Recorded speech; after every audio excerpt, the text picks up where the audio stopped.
Norteños. Now, I'm gonna be honest. I'm gonna do the best of my ability to provide as much accurate information as I know. There's a lot of things I don't know though, but I do know one thing. The first organization, prison organization that was ever established in New Mexico was the Nuestra Familia. This was around 74, 76, somewhere in those years. And it was by four members went out that way to establish it. Eventually, they ended up becoming 60 deep. But their actions in the penal system in New Mexico was that not that of a traditional carnal. There was a lot more of trying to oppress and abuse other Mexicanos and whatnot.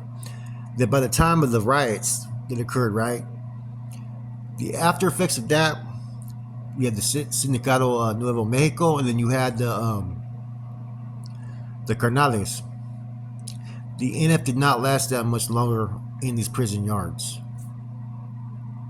Now, I can't confirm or deny that the NF's presence may have been the reasons why Norteños first started taking root in New Mexico. Now, bear in mind, I must be clear. Like in Albuquerque, the Burcaneros, they're the ones that pretty much run that town. They're like one of the deepest cars. The Sureños are pretty deep out there as well, but not like overwhelmingly deep. It's mostly native Albuquerque gangs and New Mexico gangs that are pretty much the deeper gangs that are out there, with a little bit of Sureños out there and an even smaller bit of Norteños out there. But in any event, they're out there. Okay, you have a town called Espanola, right? They have a hood out there called VCM, or no, VCF, Barrio Chamita Familia. Now they're on like their fourth generation, so they've been around for quite a while.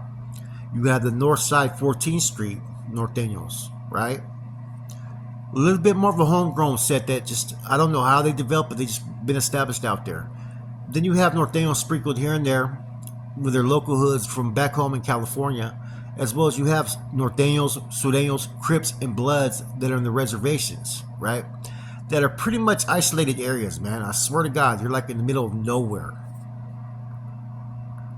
Now, sometimes you'll see comments when people are talking about out-of-state Norteños or Sureños talking about they're watered down or not with the program, or that they're different. And I'm gonna tell you this, right? It's not that they're different in the sense that they're not capable of being within action or handling their business. It's that they've adapted to their environments, the stilo, the lingo, the get down, and incorporated that with what they represent. See, just like the upstate Sureños, right? At first, they were more from Mexico and whatnot. Not all of them, right? But they had a different type of style and get down and whatnot, right? And they were totally different than the Norteños, right? Years later, they became homegrown. And what I mean by that now the generations that are coming out, they're born like in San Jose or Santa Rosa or whatever area it may be. The same thing could be said of the New Mexico Norteños. They're now being born there. They're now being raised up in it. Whereas, like I said, some could have been just fucking homegrown somehow. Like I said, man, you never know how these hoods sometimes fucking are able to establish themselves. Sometimes family members come out, lace them up. Sometimes families move out there. There's a whole lot of reasons how certain gangs from out of states will end up being established in another state. Now, you may ask, are they in line or are they in communication? Yes, they are. New Mexico falls under the federal jurisdiction. This is 100% facts. They have full functioning regiments out there in those areas. Now, before anybody gets all, oh man, how do they have a regiment? What people don't realize, right? A regiment isn't something that has to be out there on Front Street that, you know, you're the supreme power. In areas, right, where you're behind enemy lines, where you're not deep and your presence isn't as out there, you're going to have small crews out there running clandestine type of operations, incognito, helping other states with resources and whatnot. But they're not going to be out there on Front Street, yeah, we have a New Mexico regiment or whatnot. No, it's going to be on the down low. Because to advertise that, man, it's going to get shut down real quick. The Sindicato Nuevo Mexico, they don't fuck around. See, I think out there in New Mexico, from my understanding, it's a little bit more about hoods out there, man. So I think, you know, Norteños and Sureños, even though they claim colors and they're aligned to numbers and all that kind of stuff, right? Traditionally, I think they're like any other hood in the fact that they go through their hot and cold streaks, and If you know about gangbang, you know what I mean.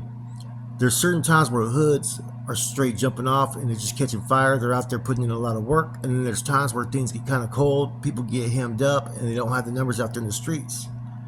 And I would think that would be something that would be likely, especially in a city like Albuquerque, man. Albuquerque's about that action. There's a lot of gang violence, a lot of hoods out there, and there's a lot of shit that's going down. Now, the Norteños in general in New Mexico, they're never gonna, grow to extreme, membership to where you got hoods that are just becoming Norteños. Nah, but Do you know what I'll do? they're gonna be able to maintain, I think, their presence because their presence out there has been out there for 30 something years. It's just one thing that the NF has always done, right? And I think even more so now. You start to have different regions that are outside the state: Oregon, Washington, Idaho, Utah, Colorado, Texas, New Mexico, Arizona. I wouldn't doubt that they start to send those that are not on parole but that are seasoned, incompetent carnales to go in these areas to oversee these hoods in these certain states to make sure that they fall in line and basically to build fucking squads out there, man. Build crews, build regiments, man, for the whole purpose of generating income. And then it also opens up a lot of pipelines, right? For business, for drugs and whatnot. The thing that's interesting about New Mexico is you're in between Arizona and Texas. And they're along the border as well. And it's been, like I said, conflict between the Barrio Azteca and the Sindicato Nuevo Mexico for years, right, over that border. The drugs that come through New Mexico go for a lot more money than places like Arizona, Texas, and California for some reason. So it is a possible, area to where money can be made. And the priorities of gangs have changed. Before it was all about fucking knocking down your ops and just maintaining your territory and fucking posting up and recruiting up new homeboys. Now the purpose is about staying out, generating money, doing basically trans-America transactions throughout the United States if you can. I also anticipate that there's probably a lot of different alliances that are being formed. For instance, the Barrio Azteca kick it with the NF and the feds, right? You have certain gangs that are local that kind of have revolted against the Sindicato Nuevo Mexico. And then you've had the Norteños and the SNM who've had a shaky relationship out there, especially on the streets, man. What I've come to learn, living out there this way, right, is that in Arizona, New Mexico, a lot of the Chicanos from these areas, right, the local gangs, do not like Sureños traditionally. There's been a lot of conflict in prison. There's been a lot of conflict on the streets and whatnot because the Sureños have somewhat numbers in these areas, but they're not deeper than these local crews, right? But at times they feel that I've noticed, and this is what I've heard, that some Sureños feel that they can just smash through any type of group's program. They failed to do that in New Mexico. Now they have a better relationship. Same thing is going on in New Mexico. You know what I'm saying? So I wouldn't doubt it, and if I was running, a regiment, I would try to find all those that are potential allies, to work in alliance on the streets towards those that I would feel that would be potential enemies or those that would be trying to stop from what you're doing, man. And a lot of these Norteños from New Mexico, right, they have more of the old school Cholo traditional look too, man. Not all, you know what I'm saying? But like I said, it's going to change from region to region. Whatever's hip, whatever's in style is what everybody's going to rock. How people talk, the swag, the get down, it's going to be different from location to location as well. A lot of these states take pride in not trying to copy Cali fucking, characteristics. What Cali's doing now, what's the in thing. They still rather do their own thing. There's a lot of pride, there's a lot of egos at stake when it comes to gangs and whatnot.